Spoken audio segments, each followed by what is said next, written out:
Hello दोस्तों and welcome to HD math Masti. आज हम आपके लिए जीके का दोबारा से प्रश्न लेकर के आए हैं, जो कि हर एक कॉम्पिटिटिव एग्ज़ाम में इस प्रकार के प्रश्न को पूछा जाता है, जो कि आप कंपटीशन वाले जितने भी बच्चे हैं उन सभी को बहुत ज़्यादा सुविधाजनक होगा। यदि इस प्रकार के प्रश्न यदि आएगा तो आप लोग आसानी पूर्वक हल कर लीजिएगा, मुझे इतना विश्वास है। आप इस वीडियो को यदि आप देखेंगे अच्छी तरीके से तो आपको पूरी तरीके से अच्छी तरीके से आपको सब कुछ समझ में आ जाएगा। लेकिन सबसे पहले आपको इस चैनल पे अगर आप न्यू हैं तो आप चैनल को सब्सक्राइब कर दीजिए, लाइक कर दीजिए, शेयर कर दीजिए, जिससे कि इस प्रकार से जो भी जीके का मैं प्रश्न बनाऊंगा वो सबसे पहले आपके पास नोटिफिकेशन जाएगा। ठीक है, तो सबसे पहला प्रश्न पे हम लोग चलते हैं दोस्तों, जो कि कहता है कि सबसे पहला नंबर प्रश्न है, वायुमंडलीय दाब मापने वाला यंत्र को क्या कहते हैं। वायुमंडलीय दाब मतलब वायुमंडल में जो दाब, वायुमंडलीय दाब को मापने वाले यंत्र को क्या कहा जाएगा, तो हम लोग कहते हैं बैरोमीटर। बैरोमीटर हमारा राइट आंसर होगा। ठीक है, उसी प्रकार से हम लोग नेक्स्ट क्वेश्चन पर चलते हैं दोस्तों, जो कि कहता है कि सेकेंड नंबर क्वेश्चन, बल का एसआई मात्रक क्या होता है। तो बल का एसआई मात्रक हम जानते हैं कि क्या होता है, न्यूटन होता है। तो न्यूटन हमारा आंसर हो जाएगा। ठीक है, नेक्स्ट हमारा थर्ड नंबर प्रश्न कहता है कि मंगल ग्रह के कुल कितने उपग्रह हैं। जैसे पृथ्वी का उपग्रह चंद्रमा है जो कि एक है पृथ्वी का उपग्रह, उसी प्रकार से मंगल ग्रह का भी उपग्रह है। तो उसके कितने हैं, ऑप्शन में दिया हुआ है 1 2 3 4। तो आंसर हो जाएगा कौन सा हमारा, 2, क्योंकि मंगल ग्रह के केवल 2 ही उपग्रह हैं, जिसका नाम है डेमोस एंड फोबोस। ठीक है, नेक्स्ट हम लोग चौथा नंबर क्वेश्चन पे चलते हैं दोस्तों, जो कि कहता है कि शनि ग्रह के उपग्रहों की संख्या कितनी है। शनि ग्रह एक ऐसा ग्रह है जिसको यदि अगर पानी में अगर डाला जाए, जैसे कि समुद्र में उतारा जाए, तो ये पानी में तैर सकता है, इतना इसका घनत्व कम है। शनि ग्रह का जो घनत्व है बहुत कम है, जिसके कारण इसको पानी पर भी तैराया जा सकता है। बात है हम लोग कि इसकी उपग्रहों की संख्या कितनी है, तो उपग्रह इसके ऊपर 82 है टोटल। ठीक है, नेक्स्ट हम लोग पाँचवें नंबर प्रश्न पर चलते हैं दोस्तों। लेकिन उससे पहले यदि आप इस चैनल पे यदि नए होंगे तो आप चैनल को सब्सक्राइब कर दीजिएगा, लाइक कर दीजिएगा एंड शेयर कर दीजिएगा, जिससे कि इस प्रकार के जितने भी प्रश्न होंगे जीके का वो आपको सबसे पहले नोटिफिकेशन मिल सके। ठीक है, तो नेक्स्ट हम लोग पाँचवें नंबर प्रश्न पर चलते हैं दोस्तों। 1 इंच में कितना सेंटीमीटर होता है। तो 1 इंच में कितना सेंटीमीटर होता है, ऑप्शन के अकॉर्डिंग हम लोग देखेंगे 2 सेंटीमीटर, 3 सेंटीमीटर, या फिर 2.54 सेंटीमीटर, या फिर 3 सेंटीमीटर। आप कमेंट्स में करके बताइएगा दोस्तों। लेकिन इस वक्त मैं अभी आपको बता दे रहा हूँ, इसका आंसर हो जाएगा 2.54 सेंटीमीटर।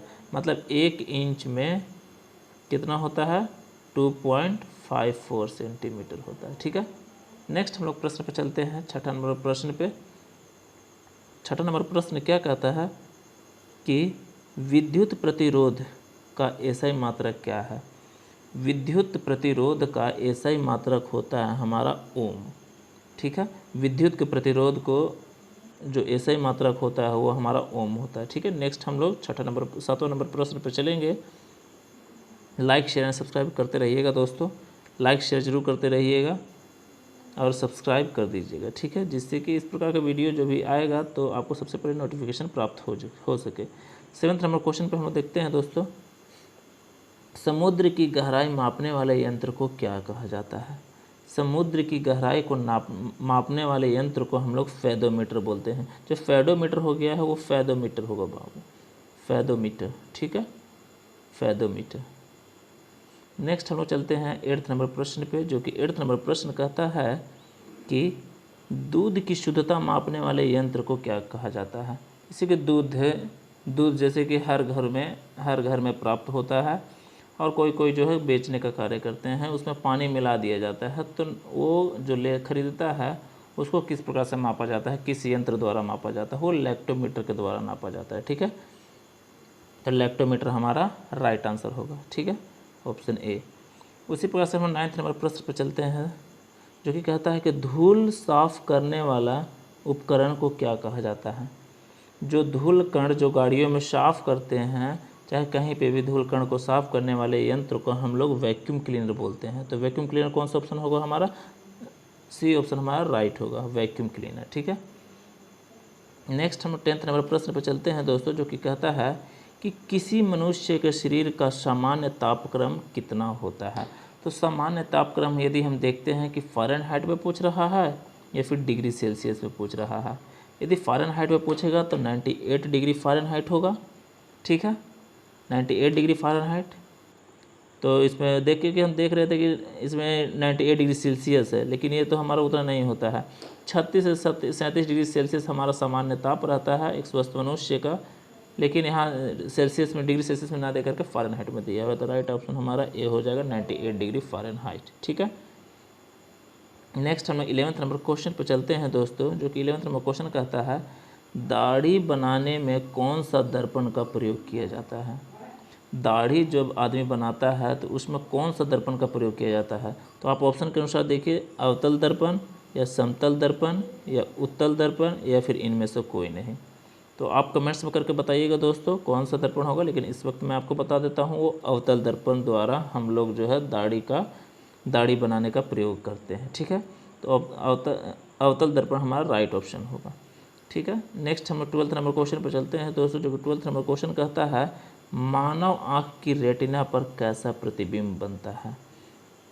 मानव आँख की जो रेटिना होता है, रेटिना जहाँ पे प्रतिबिंब बनता है, वो हमारा वास्तविक या उल्टा बनता है, या फिर वास्तविक तथा सीधा, या फिर आभासी तथा उल्टा, या फिर आभासी तथा सीधा। तो राइट ऑप्शन हमारा हो जाएगा वास्तविक तथा उल्टा। हमारे मानव शरीर के आँखों पर जो आँखों में रेटिना होते हैं, वहाँ पे प्रतिबिंब हमारा वास्तविक तथा उल्टा बनता है, और हम लोग को वही जो प्रतिबिंब है बाहर में आकर सीधा दिखाई देता है। ठीक है, नेक्स्ट हम लोग 30 नंबर क्वेश्चन पे चलते हैं दोस्तों, जो कि 30 नंबर क्वेश्चन कहता है कि धूप के चश्मे की क्षमता क्या होती है। धूप के चश्मे, जैसे कि धूप का चश्मा, काला चश्मा आदमी लगा लेता है धूप के समय में, जब ज़्यादा धूप करे तो वो कितना क्षमता का होता है, कि 0 डायोप्टर का रहता है, कि 1 डायोप्टर का रहता है, कि 92 डायोप्टर का रहता है, या फिर 4 डायोप्टर का रहता है। तो राइट ऑप्शन हमारा ए हो जाएगा, क्योंकि वो 0 डायोप्टर का रहता है, वो कोई भी पहन सकता है, कोई भी व्यक्ति पहन सकता है। ठीक है, इसलिए हमारा ऑप्शन ए हमारा राइट हो जाएगा। अब हम लोग चलते हैं 40 नंबर क्वेश्चन पे दोस्तों, जो 40 नंबर क्वेश्चन कहता है कि कौन कौन से 3 रंग मूल रंग माना जाता है। तो कहने का अर्थ है कि 3 रंग जो हमारा मूल रंग है वो कौन कौन से रंग है। तो हमारा हो जाएगा नीला, हरा और लाल हमारा मूल रंग कहा जाता है। ठीक है, नेक्स्ट हम लोग चलते हैं 15 नंबर क्वेश्चन पे। 15 नंबर क्वेश्चन हमारा लास्ट क्वेश्चन है आज का लास्ट क्वेश्चन है।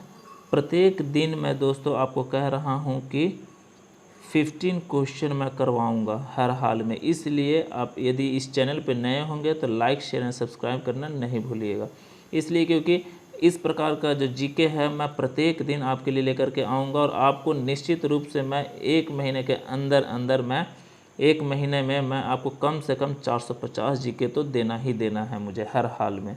इसलिए आप इस चैनल पे आए होंगे तो नए हैं, अगर नए हैं तो लाइक, शेयर एंड सब्सक्राइब करना नहीं भूलिएगा दोस्तों, जिससे कि इस प्रकार का वीडियो आएगा तो आप जो है आपको सबसे पहले नोटिफिकेशन प्राप्त हो सके। तो 15 नंबर क्वेश्चन पर चलते हैं हम लोग। सबसे पहले, कैमरे में किस प्रकार का लेंस का उपयोग किया जाता है। तो कैमरा जो हम देखते हैं कि कैमरा में किस प्रकार का लेंस का उपयोग किया जाता है, कि कैमरा ऐसा आता है, चाहे कि अच्छा आता है चाहे कैसा भी आता हो, तो उसमें कौन सा दर्पण रहता है, कौन सा लेंस रहता है। तो सबसे पहले हम देखते हैं ऑप्शन उत्तल है, अवतल है, वर्तुलाकार है, समान मोटाई का है। तो इसमें कौन सा आंसर होगा आप कमेंट्स में करके बताइएगा दोस्तों। वैसे मैं आपको ये इसका आंसर बता देता हूँ, उत्तल लेंस रहता है। ठीक है, कैमरे में उत्तल लेंस का प्रयोग किया जाता है। ठीक है, तो अब हम अगले क्लास में मिलेंगे दोस्तों।